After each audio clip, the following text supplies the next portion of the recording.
Hello friends, welcome back to my channel. तो आप देख सकते हैं सामने मेरा गुलाब का प्लांट है जो कि कितने ही अच्छे से जो है ग्रोथ कर रहा है और जो मेरे और गुलाब के प्लांट्स हैं उनमें फ्लावरिंग भी बहुत अच्छे से स्टार्ट हो गई है। तो आज मैं कुछ ऐसे ज़रूरी काम के बारे में बात करने वाली हूँ जो कि आपको फरवरी और मार्च में बिल्कुल स्किप नहीं करना है। अगर आप भी चाहते हो कि आपका जो गुलाब का फूल है वो एकदम भर-भर के फ्लावरिंग करे, एकदम गुच्छों में फ्लावरिंग हो उसमें, तो उसके लिए आपको कुछ टिप्स हैं जो फॉलो करनी होंगी। मैं कुछ ट्रिक बताऊँगी आपको, कुछ ऐसे काम बताऊँगी आपको जो कि करना बहुत ज़रूरी होता है।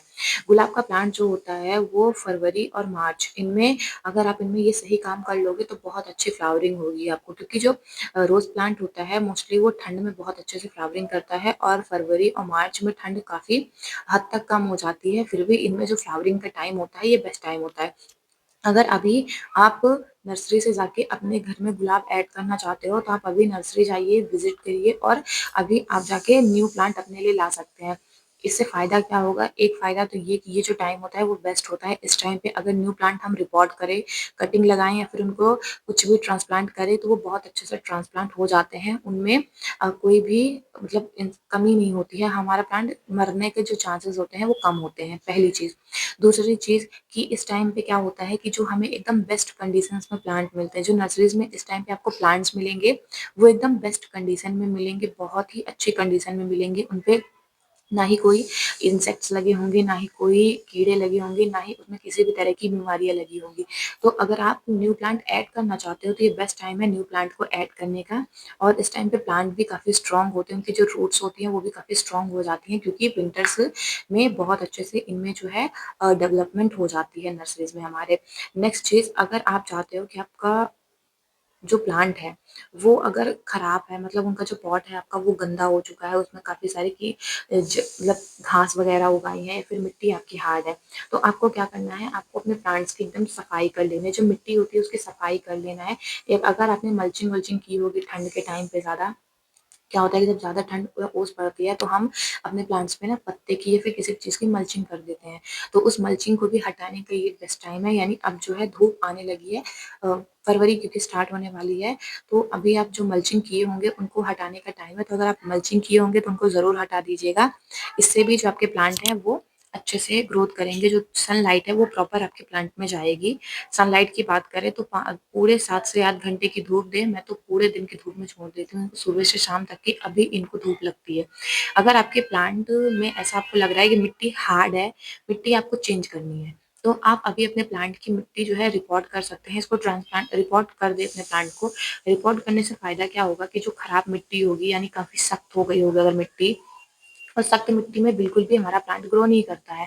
अगर कुछ ऐसे नीचे सकल ब्रांचेस हों, अब उनको भी रिमूव ज़रूर कर दीजिएगा। जैसे आप देख रहे हैं मैं इनको रिमूव कर दी हूँ, क्योंकि जो बेसल शूट नहीं होती है, जो हमारा ग्राफ्टिंग पार्ट होता है उसके नीचे से जो भी प्लांट हमारे ग्रो होते हैं वो हमेशा सकल ब्रांचेस होती हैं, उसमें कोई भी फ्लावरिंग हमें देखने नहीं मिलेगी कभी भी। तो अब उनको भी हटा दीजिएगा, ये काम बहुत ज़रूरी है, क्योंकि अब जो थोड़ा मौसम हमारे गर्म के साइड जाएगा तो इस टाइम पे ये जो ब्रांचेस होती हैं वो बहुत ज़्यादा निकलेंगी। अगर आपका प्लांट को ट्रांसप्लांट करने लायक नहीं है, ट्रांसप्लांट करने की ज़रूरत नहीं है, तो आपको करना क्या है, अभी इसकी एक बार अच्छे से गुड़ाई कर देना है। गुड़ाई आपको कब करना है, जब आपकी मिट्टी थोड़ी सूख गई हो। आप देख सकते हैं मिट्टी मेरी थोड़ी काफ़ी ज़्यादा गीली है, लेकिन मैं बताने के लिए आपको गुड़ाई कर रही हूँ। गुड़ाई करना बहुत ज़रूरी होता है, इससे जो हवा होती है वो हमारी रूट्स में जाती है, और जो धूप होता है, जो सनलाइट होती है वो भी प्रॉपर्ली हमारे प्लांट्स में नीचे जा पाती है, जिससे कि प्लांट हमारा बहुत ईज़िली ग्रो करता है। और इसमें अगर आप बोल सकते हो कि मिट्टी को गुड़ाई करोगे तो मिट्टी भी हमारी लूज़ होती है, अगर टाइट होगी तो वो भी लूज़ हो जाएगी। तो आप अपने प्लांट्स की गुड़ाई कर लीजिएगा सारी। गुड़ाई करना तो बहुत ज़रूरी होता है, हर 15 दिन में एक बार आप इसकी गुड़ाई करिएगा, क्योंकि अब अगर पानी देते रहते हैं अपने प्लांट में तो वो मिट्टी जो होती है सख्त होने लगती है, थोड़ी हार्ड होने लगती है, इसलिए गुड़ाई करना ज़रूरी होता है प्लांट्स में। छोटी-छोटी चीज़ें हैं, लेकिन अगर इनको आप अच्छे से फ़ॉलो करोगे, अच्छे से इनकी केयर करोगे, ध्यान रखोगे तो ये हो जाएगा।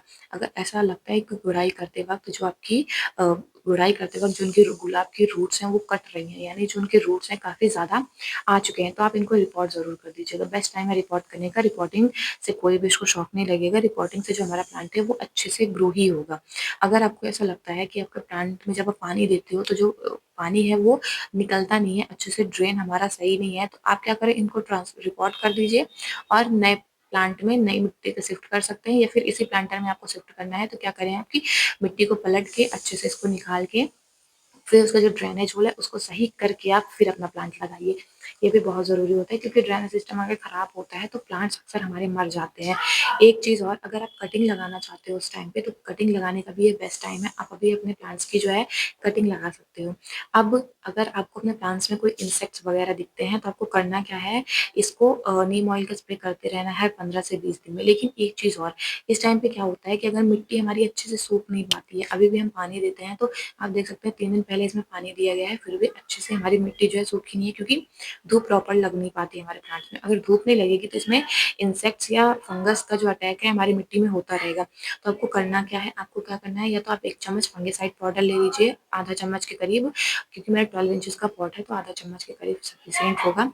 आधा चम्मच के करीब आप फंगिसाइड पाउडर ले लीजिए, चाहे साफ फंगिसाइड लीजिए, आपके पास जिस भी कंपनी का हो, आप फंगिसाइड पाउडर ले लीजिए और फंगिसाइड पाउडर को मिट्टी के चारों तरफ डाल के आप क्या करिए, उसकी थोड़ी-थोड़ी गुड़ाई कर दीजिए। और अगर आपको नहीं करना तो आप 1 लीटर पानी में डाल के भी उसको दे सकते हैं अपनी मिट्टी में, लेकिन मिट्टी गीली है तो पानी में ना देके आप सूखा ही मिट्टी के चारों तरफ डाल सकते हैं।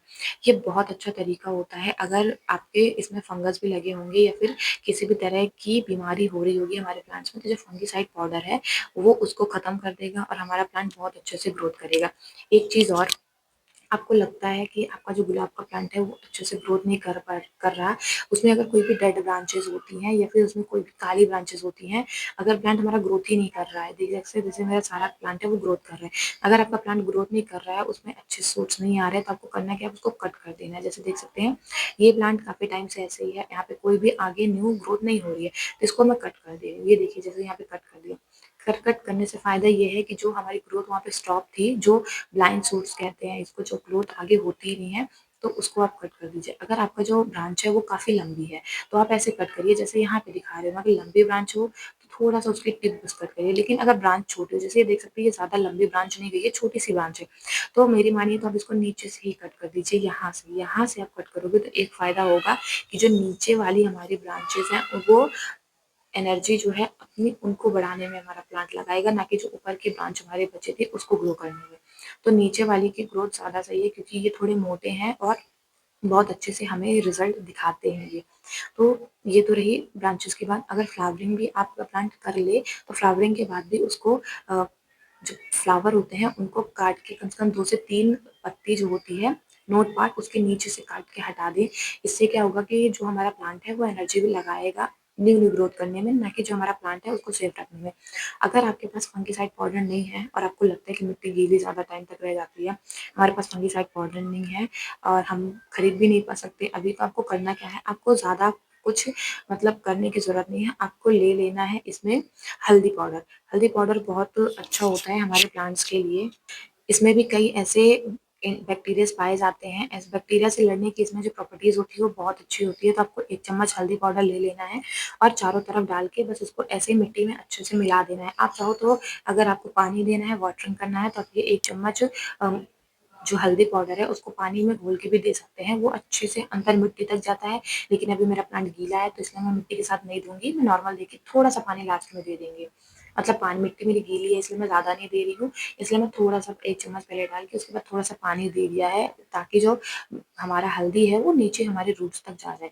लेकिन अगर आप हल्दी पाउडर भी नहीं यूज़ करना चाहते हो तो एक बेस्ट तरीका है, एक बेस्ट इंग्रीडिएंट और है जो इसी का काम करेगा, वो है हमारा, आप सामने देख सकते हैं ये दालचीनी का पाउडर है। दालचीनी जो अक्सर हम अपने किचन्स में यूज़ करते हैं वही दालचीनी है। इसको बस हमने क्या किया है, अच्छे से ग्राइंड कर लिया है कुछ इस फॉर्म में, और ग्राइंड करने के बाद आपको आधा चम्मच अपने प्लांट के चारों तरफ दे देना है। ये भी एक अच्छे फंगिसाइड का काम करता है। इसमें भी काफ़ी ऐसे प्रॉपर्टीज़ होती हैं जो कि हमारे फंगस से लड़ता है और हमारी मिट्टी की जो शक्ति होती है उसको बरकरार रखता है। इससे भी बहुत ज़रूरी होता है। अगर आप अभी फरवरी में अपने मिट्टी में ये चीज़ डालोगे तो बहुत अच्छा आपको रिज़ल्ट मिलेगा, क्योंकि ये जो होता है हमारे प्लांट्स के रूट सिस्टम को भी मज़बूत बनाता है। साथ में अगर प्लांट्स में कोई भी फंगस या फिर इंसेक्ट्स लगे होंगे मिट्टी में खासकर, वो एकदम ख़त्म हो जाएँगे और प्लांट हमारा फिर से न्यू ग्रोथ करने लगेगा। न्यू जो प्लांट है, क्योंकि प्लांट की जब रूट सिस्टम मज़बूत होगा, मिट्टी सही होगी ना, तभी आपका प्लांट ऊपरली ग्रोथ करेगा। आपको क्या करना है, पानी दे देना है। पानी देने के बाद अब आपको कब ये काम करना है, जब अगर आप अपने प्लांट में कोई फर्टिलाइज़र डालने वाले हो, यानी अब जो फरवरी का मंथ है इसमें हम फर्टिलाइज़र ज़्यादा देंगे अपने प्लांट्स को ताकि वो फिर से ग्रोथ करे। तो फर्टिलाइज़र देने से पहले कम से कम 1 हफ्ते 10 दिन पहले आपको ये करना है। ये काम करने के 10 दिन आपको वेट करना है, 10 दिन बाद फिर आप अपने प्लांट में कोई भी फर्टिलाइज़र दे सकते हैं। तुरंत-तुरंत नहीं दीजिएगा, नहीं तो जो हमारा प्लांट है वो अच्छे से एब्ज़ॉर्ब नहीं कर पाता है हर चीज़ें, और अगर ज़्यादा उसको फर्टिलाइज़र मिल गया, ये सब चीज़ें अगर ज़्यादा हो गई, तो प्लांट मरने के भी चांसेज़ होते हैं। इसलिए ये सब चीज़ों को, छोटी-छोटी चीज़ें हैं लेकिन इनका ध्यान रखना बहुत ज़रूरी है, बहुत काम की चीज़ें होती हैं और बहुत ज़्यादा हमारे प्लांट्स पर इफ़ेक्ट डालती हैं। इसलिए आप देख सकते हैं हमने पानी डाल दिया है, धीरे-धीरे जो हमारा पानी होता है वो ड्रेन होता जा रहा है, आप देख सकते हैं। मतलब मेरा जो ड्रेनेज होल है प्लांट का वो बहुत अच्छा है, बहुत स्ट्रॉन्ग है। मतलब मैंने बहुत अच्छे से इनको बना के रखा है, मिट्टी भी अच्छी है, साथ में ड्रेनेज सिस्टम भी अच्छा है, जिससे कि पानी जो है कम से कम 2 से 3 मिनट में जो पूरा पानी है वो एब्ज़ॉर्ब हो गया है। मिट्टी ऑलरेडी गीली थी, इसलिए पानी एब्ज़ॉर्ब होने में थोड़ा टाइम लग रहा है। अगर मिट्टी हमारी ठीक होती, यानी सूखी होती, तो ये जो पानी है और ज़्यादा जल्दी एब्ज़ॉर्ब कर लेता हमारा प्लांट। जो ये पानी है एक्स्ट्रा वाटर पूरा ड्रेनेज होल से निकल जाएगा और जो प्लांट है हमारा फिर से ऐसे कलियों से, फूलों से भर जाएगा। तो आप देख सकते हैं कितनी अच्छी-अच्छी ज़्यादा-ज़्यादा फ्लावरिंग हो रही है, कितने अच्छे से जो बड्स बन रही हैं और फ्लावर भी बहुत अच्छे से जो हमारे प्लांट्स में है आ रहे हैं। तो अगर आपके पास भी प्लांट हैं गुलाब के, तो आप जाके अभी इसको अपने गार्डन में ये काम करिए जिससे कि और अच्छी ग्रोथ हो। और अगर नहीं है, अगर आप उन्हें कुछ ऐसे ही बेस हाइब्रिड रोज़ेज़ होते हैं जिनको आप अपने गार्डन में ऐड करना चाहते हो, तो आप अभी नर्सरी में जाओ और जाके अपने नर्सरीज़ में लेके आओ अपने प्लांट्स को। एक अच्छी सी पॉटिंग मिक्स बनाइए जिसमें आप 50% जो है गार्डन सॉइल मिला लीजिए, आप 30% उसमें सैंड और 20% जो है उसमें कंपोस्ट डाल दीजिए, गोबर की खाद या फिर वर्मी कंपोस्ट जो भी आपके पास हो। एकदम वेल ड्रेन्ड सॉइल बनानी है और उसी में अपने प्लांट को जो है रिपॉट कर देना है और इतने अच्छे-अच्छे से फ्लावरिंग आपको भी अपने गार्डन में मिलती रहेगी। तो वीडियो कैसी लगी ज़रूर बताइएगा। अगर मेरे चैनल पे आप नए हो तो चैनल को सब्सक्राइब कर लीजिएगा। वीडियो अगर इन्फॉर्मेटिव लगी हो तो अपने दोस्तों के साथ भी शेयर करिएगा ताकि उन्हें भी पता चले कि हम कौन-सा काम है जो कि फरवरी-मार्च में करना चाहिए। वीडियो को लास्ट तक देखने के लिए thank you so much. Bye bye.